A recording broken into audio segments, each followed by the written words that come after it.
accept that all the temples and mosques and churches and prayer houses have no place for the dream of our children. I refuse to accept that the world is so poor when just 1 week of global military expenditure can bring all the children to classes. I refuse to accept that all the laws and constitutions, police, and judges are unable to protect our children. I refuse to accept that the shackles of slavery can ever be stronger than the quest for freedom. I refuse to accept. Here, Kailash Satyarthi is asking this thing that all the religious places they can have the dreams for the children. All the expenditure which they are spending on the military, global military expenditure, they can bring the children to their classrooms.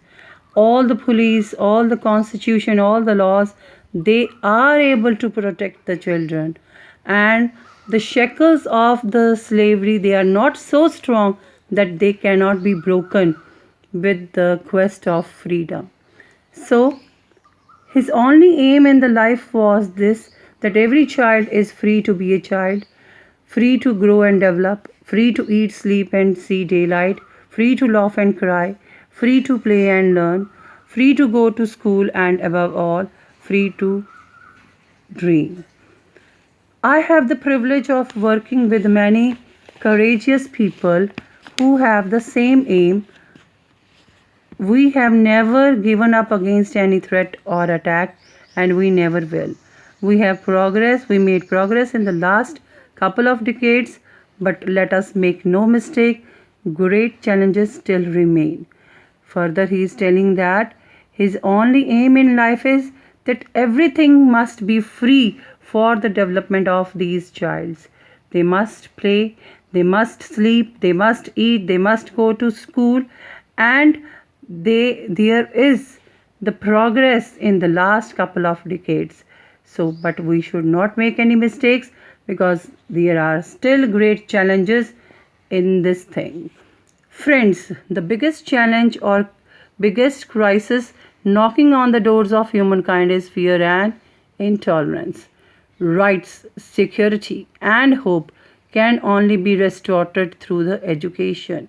So Kailash Satyarthi has also described the challenges, the crises which are knocking at the doors of humankind. And the biggest challenge and biggest crisis is fear and intolerance. So it can be restored. Restored here means the bring back. It can be bring back with the rights, with the security, and with the hope. Hope through the education.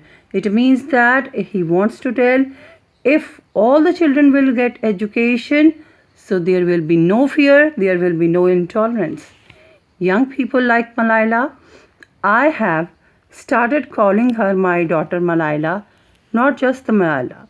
So my daughter Malaila and other daughters including Kainat, in fact 2 Kainats and Sazia and the daughter from Africa and all over the world, they are rising up and choosing peace over violence, tolerance over extremism, and courage over fear. Here he has taken the example of the Malaila. We know very well that how much courageous girl she is, and he has also taken other girls, Kainat, Saizia, and the daughters from the Africa. They are so brave that they are rising up. They have chosen the peace over the violence, and they are winning over their fear.